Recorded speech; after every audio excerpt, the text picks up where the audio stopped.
items of business. Saw Graphic Medicine Summit. Research for Graphic Medicine Workshop. That's where you are. And I'm so glad you're here. Thank you for joining.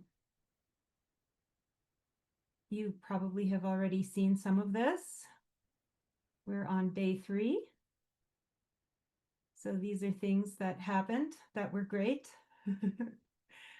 And today, after this, we still have a closing talk and an open Zoom room. So we're kind of approaching the end.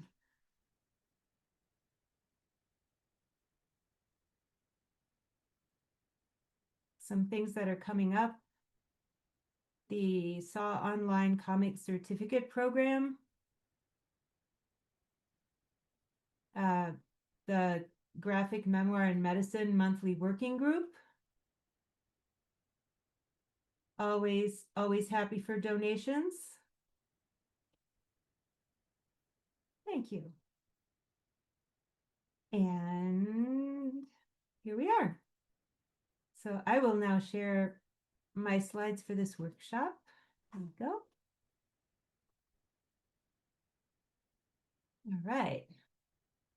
All right, the well-researched comic from fact to frame. Why, when, how should you use research in your comics? I'm going to introduce myself briefly, and while I'm doing that, if you'd like to put in the chat window as a little icebreaker a favorite graphic novel where you think it probably used quite a bit of research, then that would be interesting to see.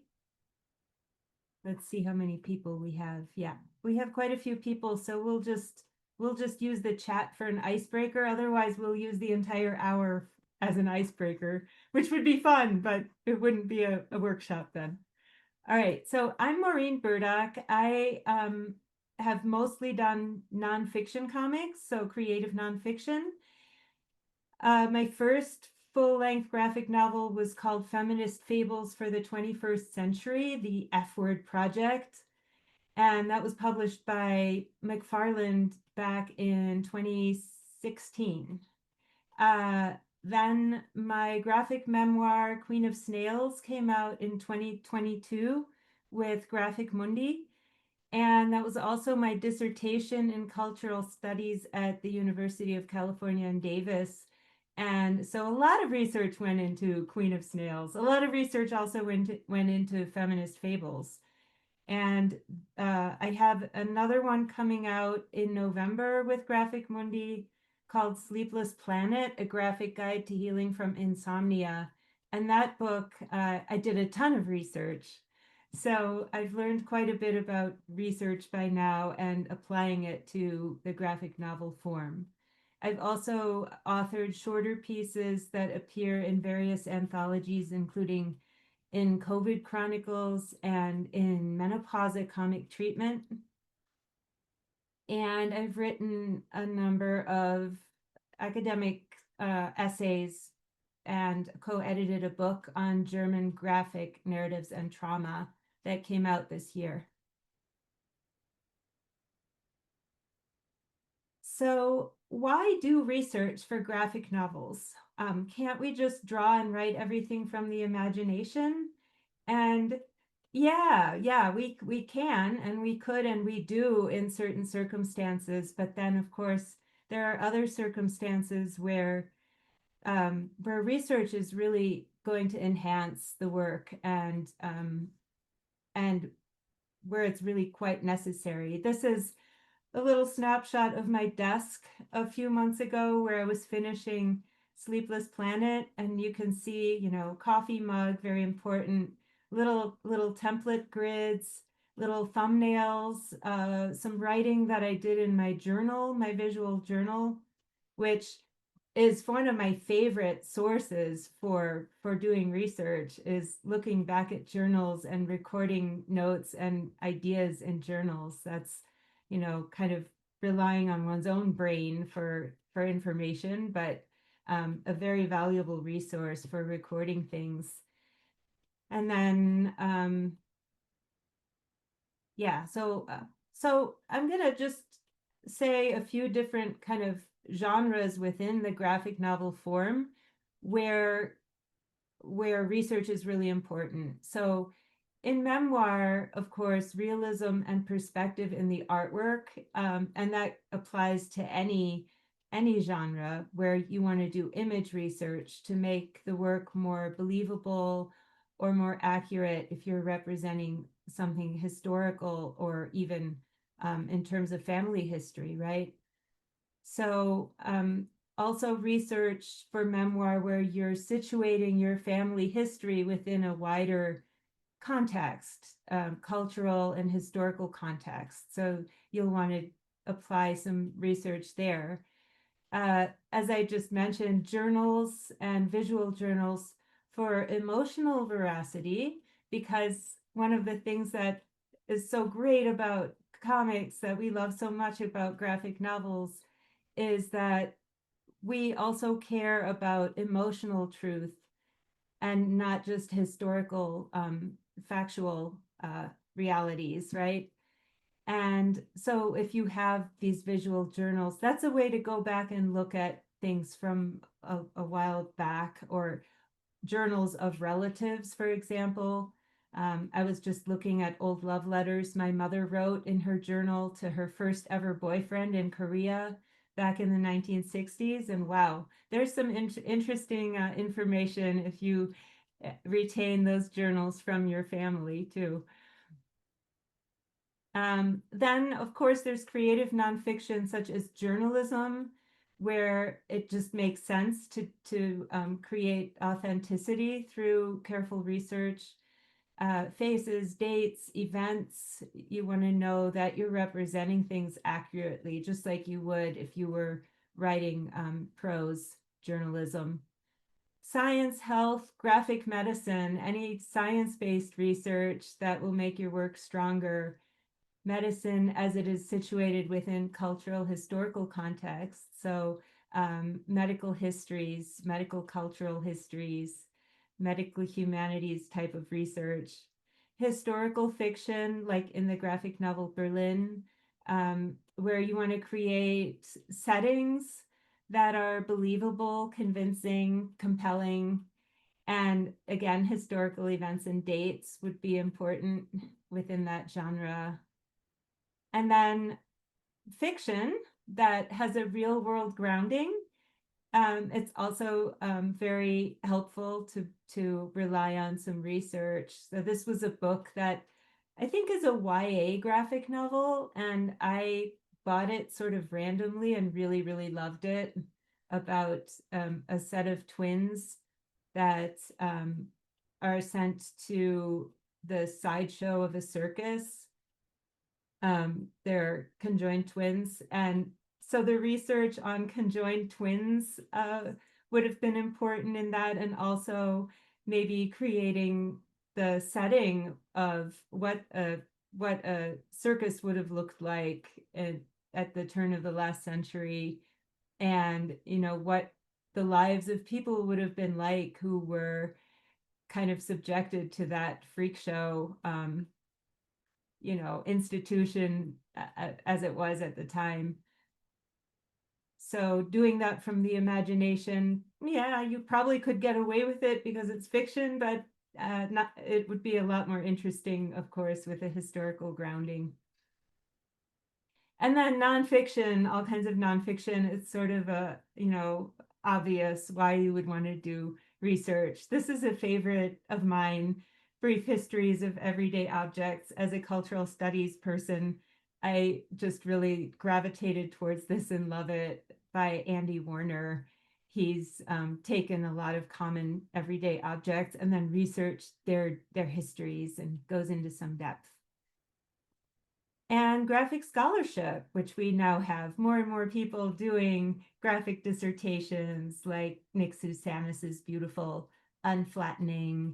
Of course, my own book, and then there's quite a few now that are people now who are doing interesting dissertation projects that are non-traditional. And graphic biography. Here's a good one, The Three Escapes of Hannah Arendt. This is a great one. So your graphic biographies, you're obviously going to be doing as much or more research as a traditional biographer because you're writing a biography and you're also drawing a biography. So you, again, you want to represent the historic figures correctly and the settings that they would have encountered, lived in. All right. So there's basically 4 different types of research I've categorized here. Primary research, which involves interviews, journals, photos.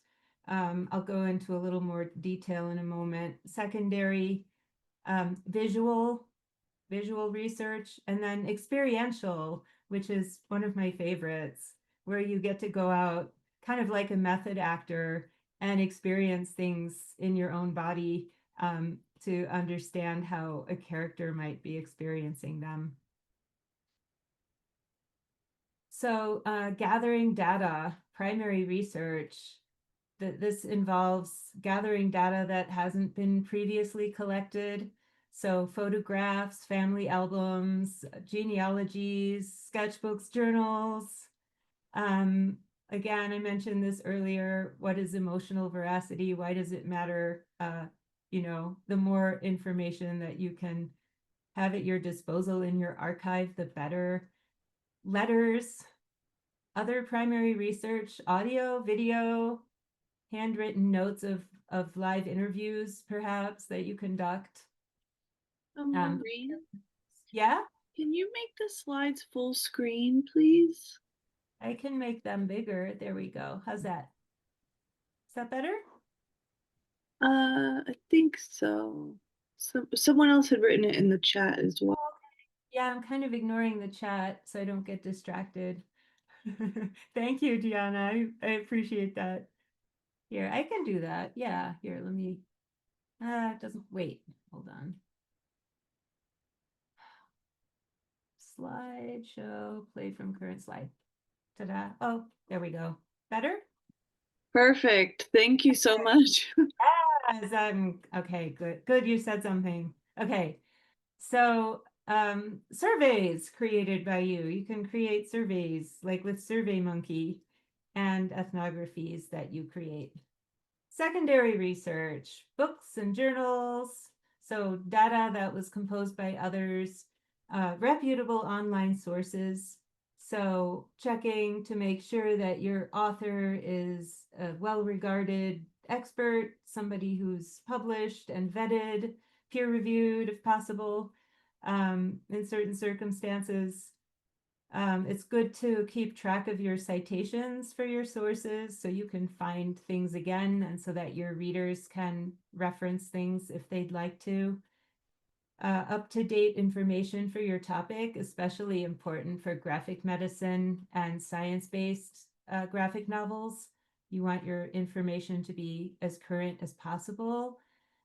Unbiased analysis of the topic. So you want to make sure your author is examining more than one perspective on the issue, and peer-reviewed studies for science-themed work. When I was working on Queen of Snails, one of the things I was interested in was my mother's experience of having been displaced during World War II from her home in Silesia, which is now Poland. And I was looking at the context of what it would have been like to be a child during World War II, which was a kind of wrenching thing to look at, difficult thing to look at. So one of the things I looked at for was writing by sociologists of the time, like this woman, Alice Bailey, top right panel, who talked about these peculiar and wild children of Europe and China to whom the name wolf children has been given. So she kind of looks at, you can kind of get a sense of the pulse of the time and how people were looking at these abandoned children who were roaming the streets for various reasons. And so here you can see how I kind of kept track of her, and then I was able to include the citation in my endnotes for the graphic novel. And I also used photographs of her to be able to create a kind of relatively, recognizable image of her. Yeah, then I mentioned earlier creating a strong sense of place and time with visual research. And this is where, a lot of times we enjoy so much drawing the figures and creating the action in our graphic novels that we forget about the quote unquote backgrounds. But the backgrounds are actually more than that, right? Like if you're working on a novel, for example, the landscape, the environment becomes a character.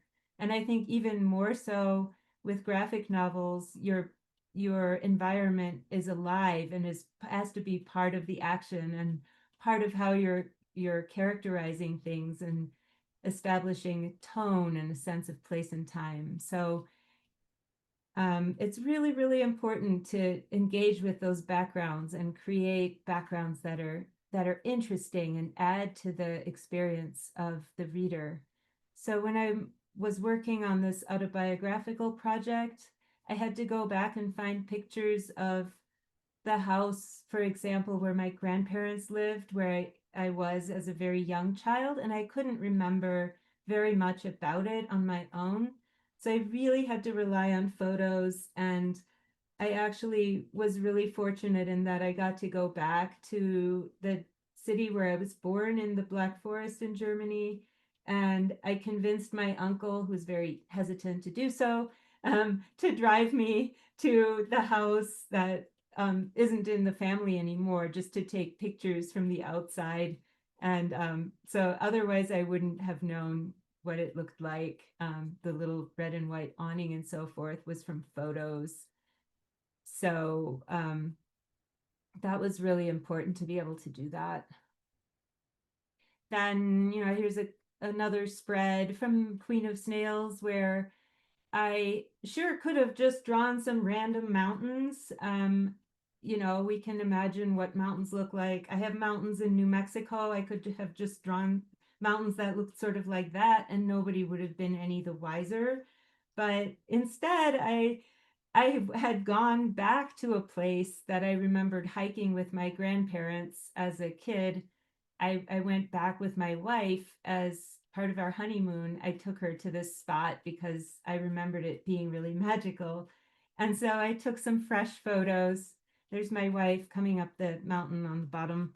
And I actually ran into this Capricorn mountain goat, and I think it didn't like me being there. It was actually kind of a scary encounter. But I'm glad I got the picture because that made it seem more real to me as I was drawing the book. So the more specific, the better. If you think you want to draw a tree in your comic, it's going to be a lot more convincing and interesting if you look at an actual tree and draw, a grand old oak tree versus, just a random tree that looks like clip art. My favorite, immersive research. So in doing the Sleepless Planet book on healing myself from insomnia that's coming out this November, one of the chapters, I divided the book into 4 sections based on the 4 elements, air, earth, fire, water. And the first was air. And I was diagnosed with moderate sleep apnea. And I found a peer-reviewed paper, not very current. It was a study done in Switzerland about 10 or 15 years ago on didgeridoo playing as a method to help counter sleep apnea. So I thought, why not? I had just enough sleep apnea to keep me from sleeping well, but not terrible enough sleep apnea for insurance to cover a CPAP machine. So I decided I was going to take matters into my own hands and do things that would strengthen my upper respiratory tract. So I bought a PVC, inexpensive didge on Bananazon, I call it in the book. I ordered this from Bananazon, and then I taught myself to play.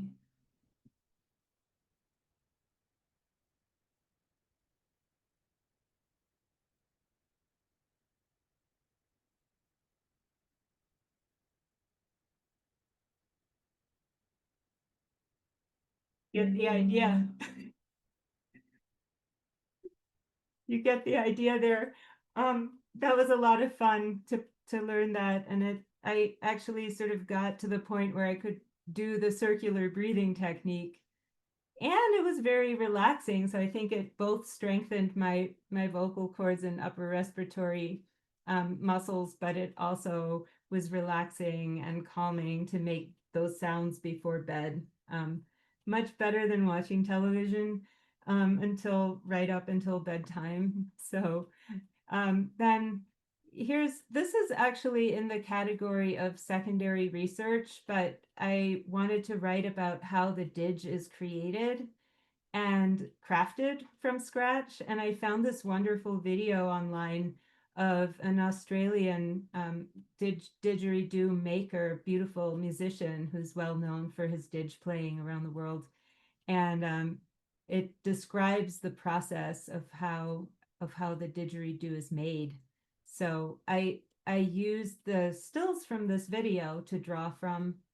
And yeah, here he is driving along. And then here are my comics based on his video, talking about how, and I think we have time. I'll just go ahead and read a couple pages if, yeah, it won't take too much time. So didgeridoo construction. This is my little avatar, my co-narrator, Kiki, the koala on the top left. Didgeridoo construction has traditionally been a collaborative process involving the work of multiple species. Termites begin the process by hollowing out the soft inner wood of a eucalyptus trunk. An instrument maker comes along in search of the right piece of wood. He taps on this or that trunk until he finds a hollow one. Once he's made his selection, he fells the tree and strips the bark and cleans out the termites' leftover grit. Then he gathers wax from the hive of the little sugar bee, a stingless species native to Australia. The sugar bee's wax is used for making the mouthpiece of the didgeridoo and for plugging any holes in the wood. Wax works well for the mouthpiece because it creates an opening that's just the right size for the musician. And when the wax warms up while the instrument is being played, the musician can get a good tight seal for his lips. After assembly, the didgeridoo is customarily painted using natural pigments and is decorated with designs passed down to the instrument maker from earlier generations. So, from the tree and the elements that helped her grow, to the hungry and determined community of termites, and the industrial little wax-producing bees, as well as the iron-rich multi-hued ochres, the white kaolin clay, and the water produced by Mother Earth, and finally, the long line of human ancestors who passed down their wisdom and knowledge to the didgeridoo creator and musician. We find in the didge the culmination of the efforts of so many different elements and beings who have labored to co-create the animating force of breath. Breath is what connects us across species, across continents, and through time. Inhalation and exhalation, tide and ebb. This is the eternal pulse of the universe. By learning how to play the didgeridoo, I was learning how to improve a crucial component of good sleep, regular breathing. That was my little story I read on Friday night too. So sorry if you had to hear it twice. So that you're not just hearing me talk for an hour, I thought I'd ask you if you'd like to give some feedback and join in here. So maybe think of, in just 3 minutes, a quick question you'd need to research for perhaps a project you're thinking of or one you're in the middle of. One visual detail you'd want to get right, one source you might use, and then we could share a few of those. So I'll time you so about 28 after.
All right.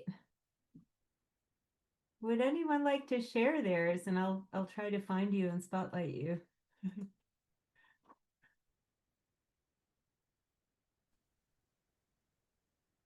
I'd like to. Great. Let me stop sharing the screen. Naomi, was that you? Yes, that's me. Okay, good. So I have this comic I'm working on. It's not fleshed out at all. Um, but the question is about cancer and the California wildfires. I'm a cancer patient in remission now, and my home was affected by the Eaton fire. We're very close to that. And the house didn't burn, but we had a lot of smoke damage. We had to get remediated. So I had spent a lot of time being worried about what causes cancer. And then I come back home, and here's this place, my home, that could be affected with toxins, which could again maybe bring a second cancer. I don't know. So the visual detail based on research is about epidemiology. What do people look like who've been exposed to an environmental um, uh, assault, I guess? And who are these people? Where do they live? And then maybe even graphs that show this, but in a comic book way. Um, and then I was thinking uh, sources, maybe public health records, or maybe medical or research papers that are out there, things online, maybe. So that's where I went with it. Yeah, great. Does anybody have other ideas, additional ideas for Naomi or sources? Sounds like an amazing project. Yeah, Susan? Naomi, have you looked at Brian Fee's The Fire Story? Yes, I read Good, that. because I thought the way he did research is an interesting model for reaching out into the community. And I think he does a really strong detailing of how He he does. finds people. Yeah, He does cool. have a lot of What a great idea. Yeah, totally. Love Good that. luck, that project. Thank you. Amanda, I see your hand up.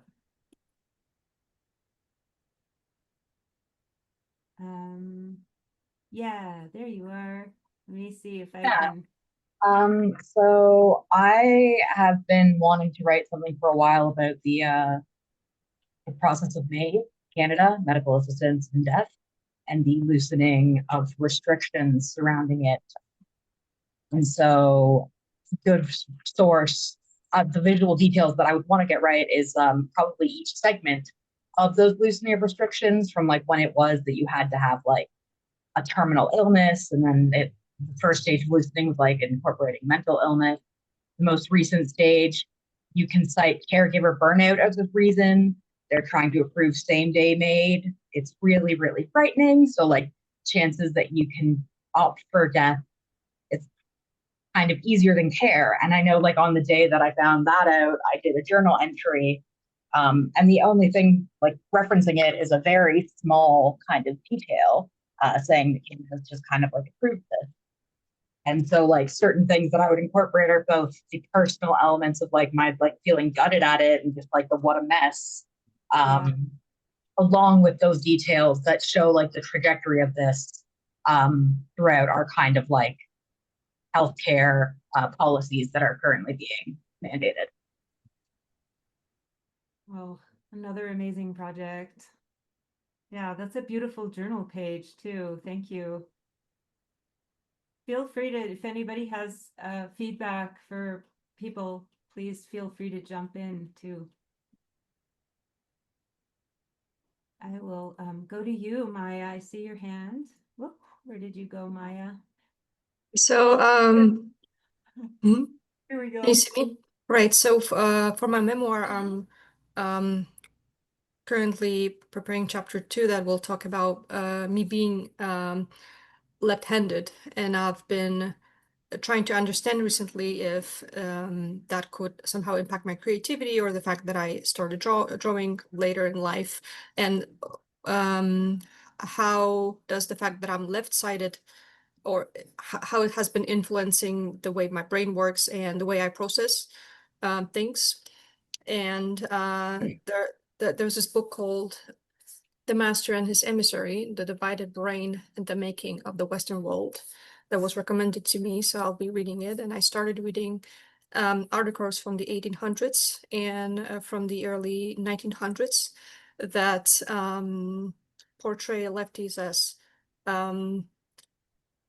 lunatics or criminals. So I would be interested in learning how to draw maybe male figures of psychiatrists from that era that I could use in that chapter. Oh, wow. That sounds amazing. It sounds really fun, actually. It's really fun to research. Yeah. Yeah, thank you. Yeah. Thank you, Maya. It's good to see you. There are quite a few questions in the chat. Okay.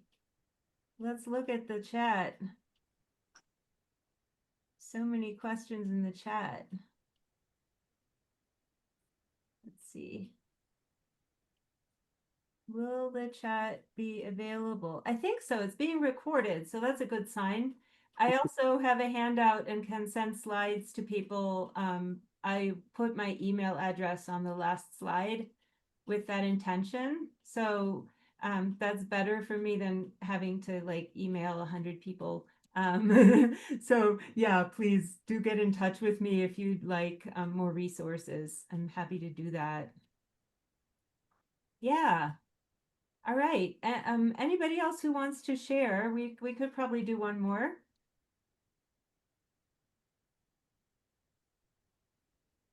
Make noise. Susan? Yeah, as you know, I'm toying with doing a graphic novel about my mother's development as what I'm thinking of as a proto Peter Pan. And so what to research and where and why. And I think your method of using the actual process of research, all kinds, library research, but also just archival and talking to people, and using that to open up lines of investigation, like not having to know where you're going, but just opening up lines of investigation is so terrific. So I was wondering, to begin, when women came to Menarche, got their first period in Wisconsin in the 1930s. So that's the kind of question I'm thinking about there, thanks to your discussion. Oh, amazing. That sounds really amazing. It's like once you have a really great question, the rest is easy, right? It's like if you ask a question you don't already know the answer to, but you're dying to know the answer to it, that can inspire years of research. Mhm. Great. Prayodok, I'm so happy to meet you. Hi Oh, there. thank you. Hi. I just wanted to like let some people, like I do a lot of research with a lot of my books, and listening to what you presented so far has been very helpful in terms of like how I should be classifying my own research, which is pretty great.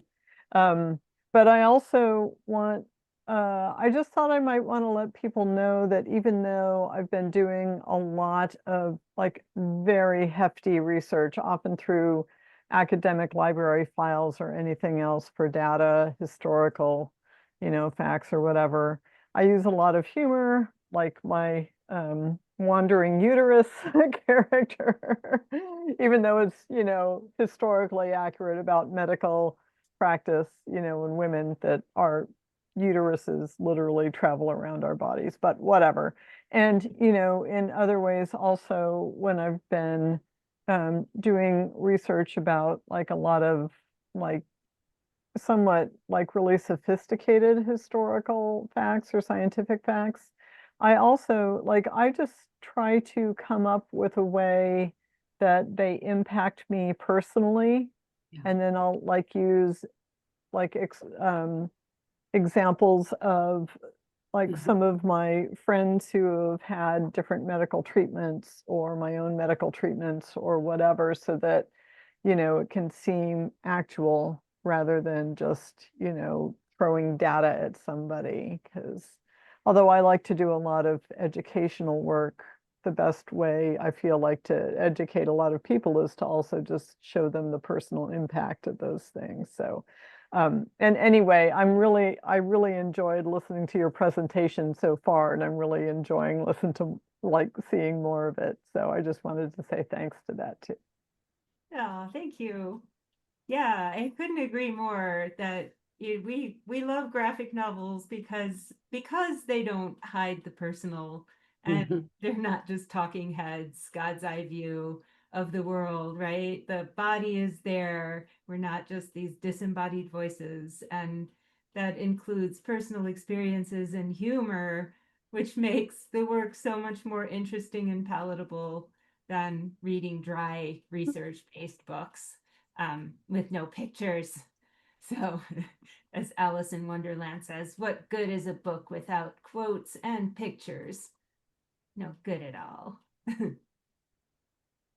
All right, so I have a fun exercise to do.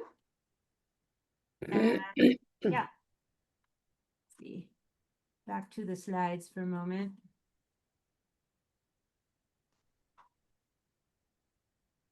Right. Let me get this back to full screen. Okay.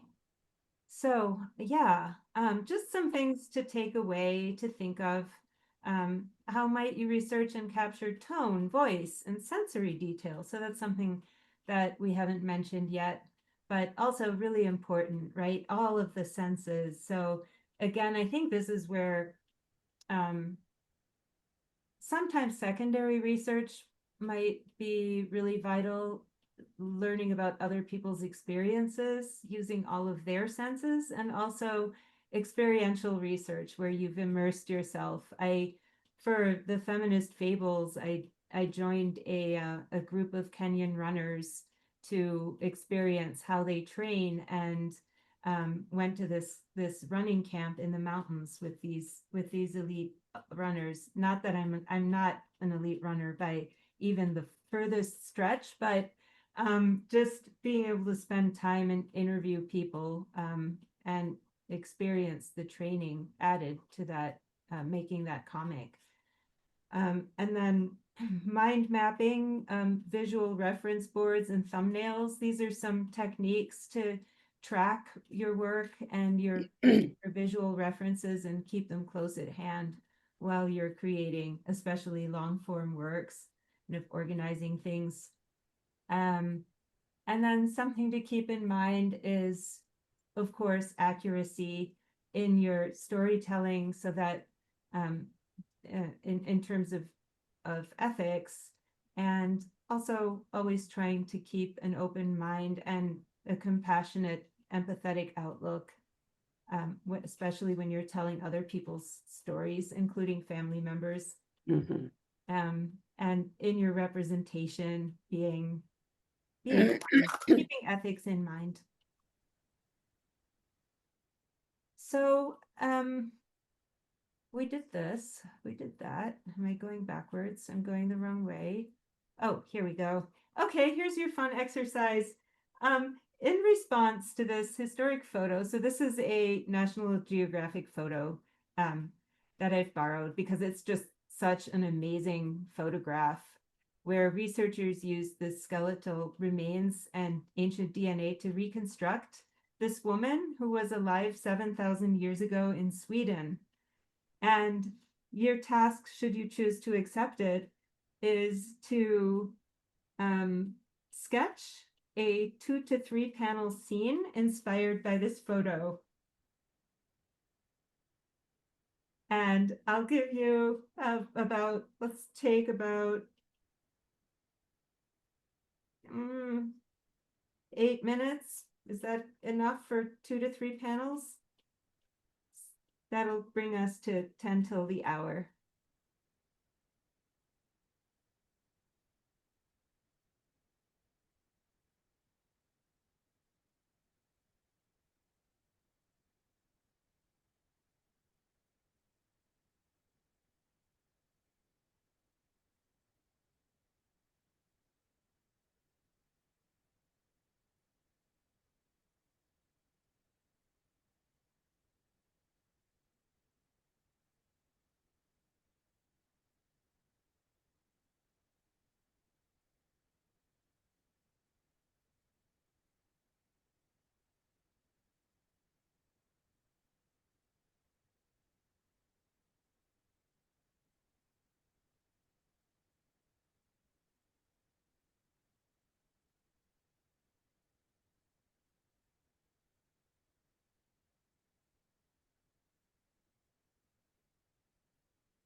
All right, one more minute.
Okay, let's stop there and let's share a few of these. I'm very curious to see. And yeah, I'll spotlight you if you'd like to share. And question is, what kind of research would you do further if you were to continue with this story? Let's see. Guyana, let me see, where are you? Here you are. Hello. Hi, Guyana. So I did, hold on. You see it? Where like I'm sitting and I'm like, oh, I'm stuck.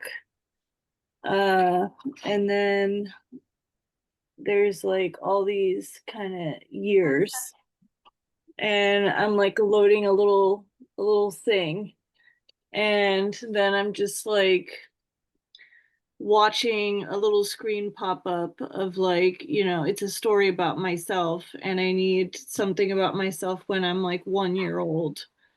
Oh, Excuse there me. it is. Oh, good. Okay. Sorry about that. I was trying to figure it out. I'm like, I'm stuck, popping a little thing. I'm doing research on myself, and I need age 1. And there's my little chair. And then I just pop in and sit and watch my little DNA sequence bring up some sort of history that I need. If only, and then I wrote, if only it was this easy. Yeah. Which I feel is, you know, how we all feel about whatever it is we're researching. If only it was so easy. So easy to figure oneself out. Yeah, thank you for that. And what kind of research would you be compelled to do further? You were going to keep going. I feel like I use a lot of like my own story as like, you know, the basis of everything that I'm doing right now. It's a personal narratives, Yeah. but I have wanting to challenge myself to, you know, use other types of like different scientific research, other different, you know, things that were in the news, and try to find other stories, other pieces of research to support the personal narrative, and combine like, I don't know, all these other different forms of like storytelling, not just my own personal thing. And so that's the challenge that I'm kind of facing right now. Right, right. So weaving more of that contextual research into your own personal story. Exactly. Yeah. Nice. Thanks, Gianna. I loved your reading on Friday night. That was great. Oh, thank you. Awesome. I'm glad you Yeah, liked it. that was super memorable. I loved it. Thank you. Carol, you have your hand up, so I'm spotlighting you. So this is such fun. So I drew her riding a beaver, and she's saying, I'm going to a beaver lodge in the afterlife. And there she goes. And then the questions are, were there even beavers in Sweden? Because I think that's where this person was found. Second one, is there an afterlife? Third one is, where do beaver go to die? Oh, wow. Awesome questions. It was so much fun. Thank you. I love your story. That's great. Thank you, Carol. Who else would like to share theirs? Lori.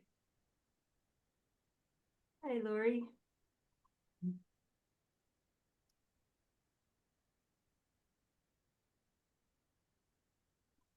So I looked at, am I unmuted? Okay, just gotta get Yeah. this away. So I looked at it as if she's a very strong woman and she's with her child. And I just sort of made the assumption she is using an arrow to find her food. And she's going to teach her child how to do so. And my questions, at that time, what were the family dynamics? What was the role of the female in the group? How did she, or did she, capture that creature? Yeah. So I took it that way and find it very fascinating, and I would love to do more research on it.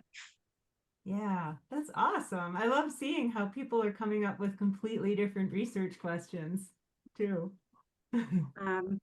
When I did research for a story I wrote for children's, and it was how children were involved in the whaling ship industry. And so if you can access a museum that might have a wealth of that information, as well as the primary sources like journals and letters that the sailor kept and the art and all that, blow your mind. There's a lot out there. Yeah, definitely. Susan, did you have your hand up? I do. I don't want to bogart this, but this was such a fun question because I found that picture really offensive. So what I have to say, I don't know if you can see it. Let's see. There she is. So it says, "Put down that camera. Why are you staring at me?" The second one, she gets up, strips off her clothes. He's lying there, as you can see, on the ground. And she says something like, "Here, dress up yourself." And in the third picture, he says, "Call me Q." And I think what you'd have to investigate here is what kind of mindset goes into drawing a picture like that when they're doing anthropological research, and what has that brought us to now? So that's a really resistant response to it, but. Love it. Thank you. That is awesome.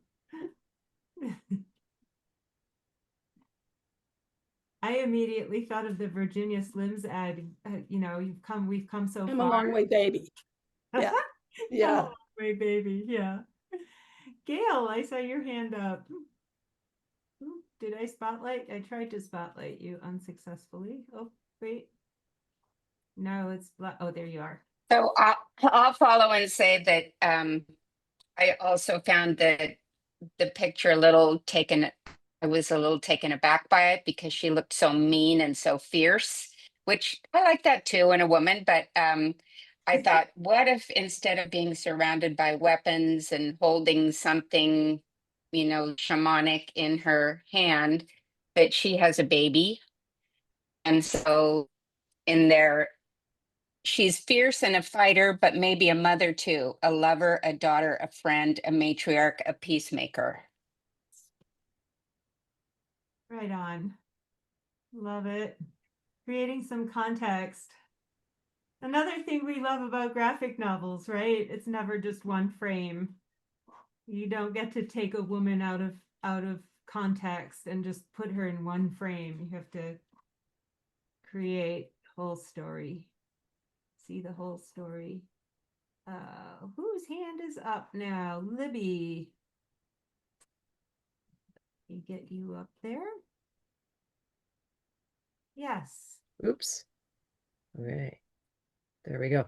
It's backwards for me, but I also was a little resistant, but I think it was her beautiful expression. But I always have a mixed reaction to, like, I wanted to be an archaeologist or something when I was a little kid because I saw cool things happening. But then I always think about they were put that way for a reason. So I was resting. I was like that for a reason. And I just said, may you, this is backwards for me. So I'm hoping, may your curiosity not disturb time, love, and rest. May it further understanding, compassion, questions, and reverence. And then she also says, my story matters, the end of my story too. Oh, lovely. Thank you. That's great. Toyota. Okay. You can hear me all right now? Yeah. Yeah, okay. So what I did was just start to think of like what one of my students would say about this, and I just scribbled it out because I couldn't find my sketchbook, so it's a little bit of a mess. But first I did a sketch of the DNA, and I wrote, how does this DNA show a look, right? And then I just sketched out a skeleton sitting cross-legged because I couldn't resist myself. And then I said, get the skeleton and know how the soft tissue may be organized via the DNA. And then I kind of did a very rough sketch of the reproductive figure. Now I'm going to have to read my handwriting, which is pretty hideous.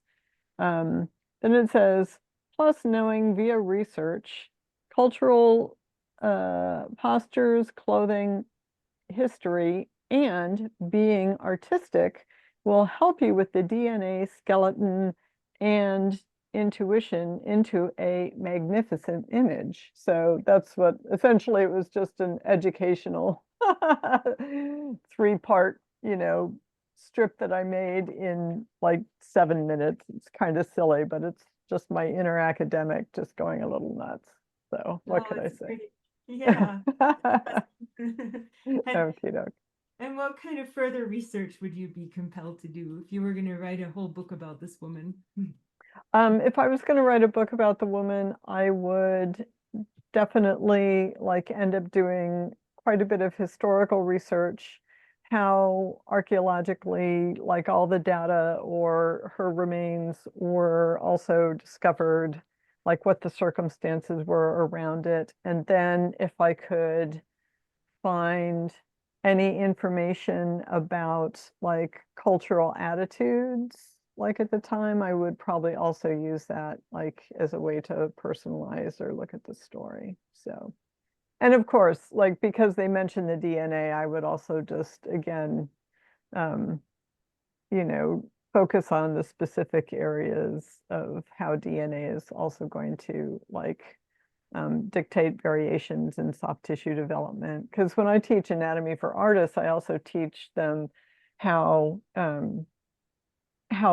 people's bodies age physiologically and how you can predict those ages and different things, and also how hormones like estrogen or testosterone will affect the skeleton and all sorts of different stuff. So I just really, I just love to like focus on how, data can actually, like substantial and accurate data can still have a big fat impact on all of us one way or another. So anyway, I just enjoy doing it. I'm just a little geeky. What can I say? That's totally cool. I'm so glad I asked you that follow-up question. Oh, well, thank you. So much. That's inspiring right there. Okay, I'll definitely, and I've just been really admiring everybody's work, and I'm looking forward to seeing anybody else's too. Yeah, thank you. I think no matter what, that image definitely makes you want to know more, right? Even if whether you feel offended by it or are just intrigued by it, I think it's not you just want to keep going and understand more who this person might have been, or who was she really? What was her facial expression like under different circumstances and so forth. So many possible stories there. Yeah. All right. Shall we do one more? Does anybody want to volunteer theirs? Let's do one or two more, and then we'll wrap.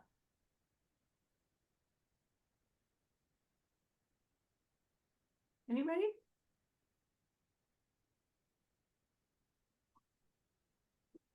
Oh, somebody. Anne. Hi, Anne. Let me spotlight you. Hi there. Hi. Yeah, I was having a lot of trouble drawing to this one. I think I was a bit distracted, but I think I had some of the same reaction as Susan. So there isn't a whole lot of drawing here because I couldn't start, and then I just kind of started drawing, and I was just kind of asking questions like, what is their or her name? We don't know this person's gender, first of all. We don't know much about them from the picture. Why is she or they naked in this picture? Is there a reason? Aren't they cold? Which is what I always think when it's kind of the default sort of, there.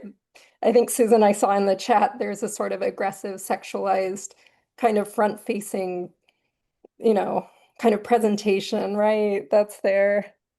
And then, I'm kind of wondering, what about the positioning here? And then what do we actually know about the gravesite or this person or what was happening in Sweden 7,000 years ago?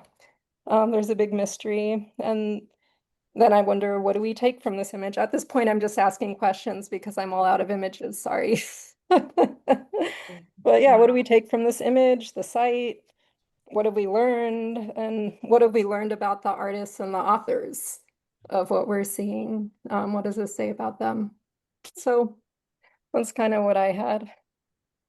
Fantastic. Yeah, it brings up just as many questions maybe about the archaeologists and anthropologists who created that, right, as it does about the figure. So yeah. Thank you. All right, maybe one more. Anybody wants to go? Maureen, what did you think of it? I have mixed feelings about it. I think it's definitely a powerful image, and I feel like, yeah, she's sexualized in this aggressive way for sure. And wasn't it cold in Sweden 7,000 years ago? So she would have been wearing more clothes. And at the same time, I love any representation of a woman who looks powerful. So, yeah, kind of ambivalent take, but I feel like she definitely could fuel a lot of different stories and different investigations. That's why I chose it. It's an image that makes you wonder on a number of levels. Jeannie, let me see. We'll have you go as last but not least here. All right. So I did a bunch of notes all over the place. Anyway, I drew her kind of in a square, and then on the side of it, I was going to replicate an Instagram profile for her. And I was thinking of at Swedish woman, or I don't know what her handle would be, but I was trying to figure out what her handle was. And anyway, I got that for her. That's great. They'd probably take her down right away though, because right, she doesn't have a shirt on. Yeah. I love it. Oh, that's a great take on it. Yeah. So as many stories as there are people in this Zoom room for sure would come from asking interesting research questions, very personal. All right. Let me share my last few slides.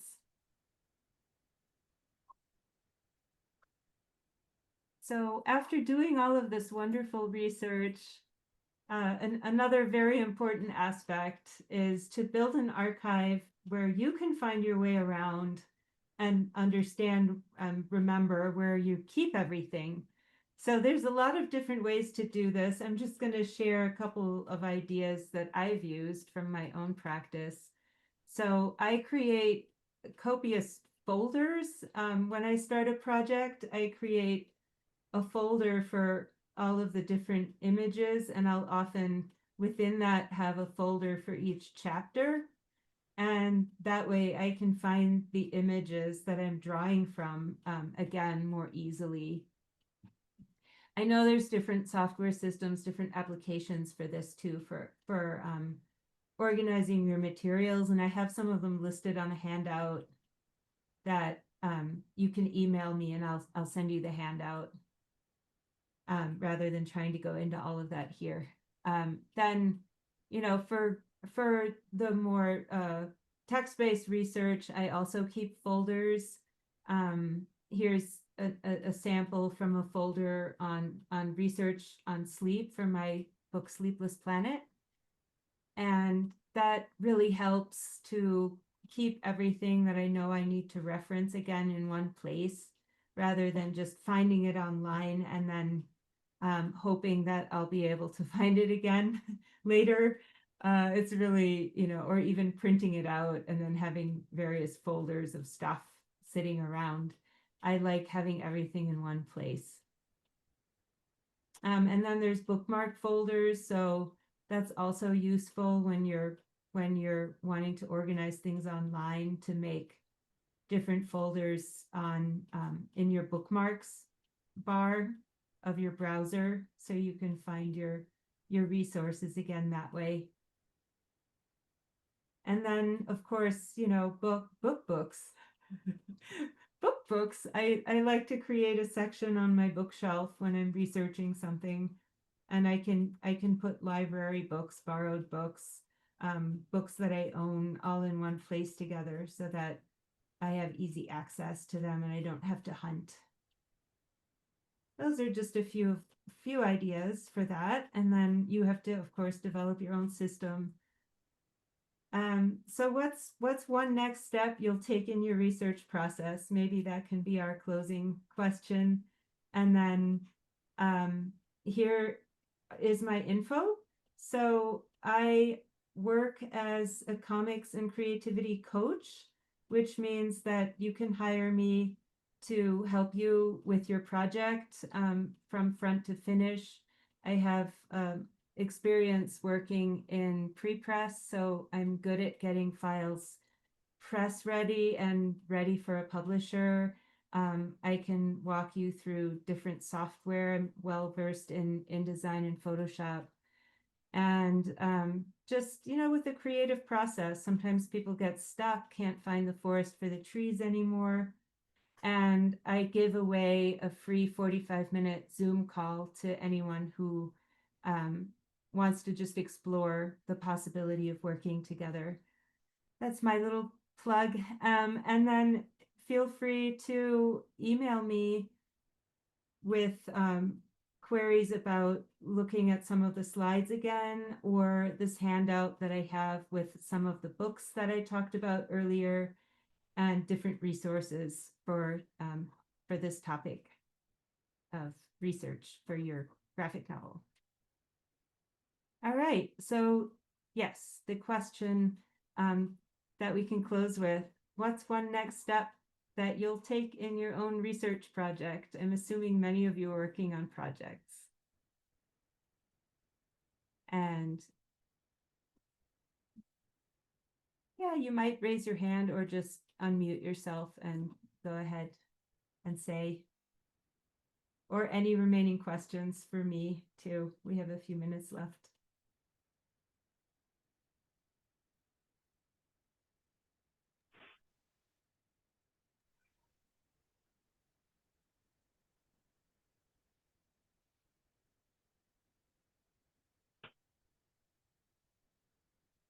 Anybody? Don't be shy.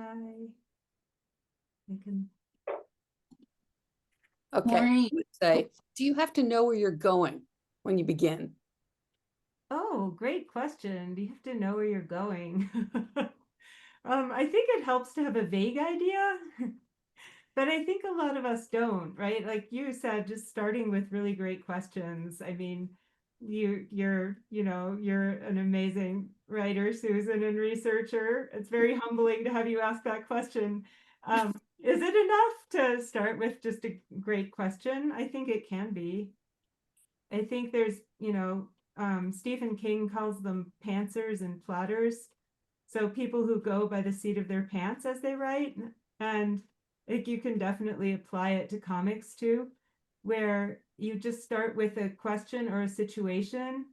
I know Stephen King starts with a situation and then his characters inform everything that happens. The situation just, it just kind of evolves. And so that's a fun way to write. Other people aren't built that way. Other people are plotters and they have to write copious outlines and know exactly how the work is going to end before they even begin. And then I guess it's probably a spectrum. So there's people who fall in the middle. So, and then it might even vary from project to project, I'm guessing, right? So maybe a family history project would be more open-ended where you're kind of wanting to find some answers, things you don't already know, and you want to investigate and have that kind of openness. And, other projects might require more kind of outlining and planning.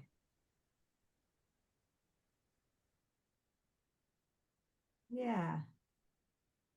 Anyone else? Yeah, Jamie asked a really good question, and I'm very selfish, greedy, and I love to see her work. But she's asking where to post something if she finishes what she started here with this prompt. Oh, that's Is there a place? It is a great place. Gosh, that's a great question. I don't know the answer to that, but I'll ask Tom if he has any ideas because he's the mastermind of this kind of digital space, right? So Yeah. I'll ask him if maybe there's a place he can put a page on Saw Network or something. Yeah. Yeah, so please go ahead and email me. Who asked the question? Was that you, Carol? Or you? I was reading Jamie's, and I love to see Jamie's work. So Yeah. Jamie, yeah. Jamie, please email me so that I can respond after I talk to Tom. Yeah. Okay. Jamie Scandal. Perfect. All right. Any other questions or, comments about what you're inspired to do next with your own research?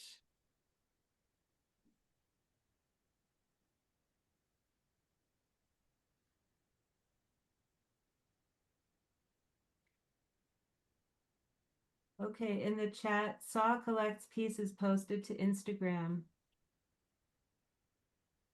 that tag them at Comics Workshop. So there you go. That's a possibility. That's great. All right. If there's nothing else, then oh my gosh, this has been so much fun. Thank you all for participating and yay, enjoy the rest of the conference. This was like a breath of fresh air after. It was just wonderful. Thank you for opening up our creativity. Thanks. Such a pleasure. Thank you. Thank you. Thanks. Bye. Thank you. Bye. Good night.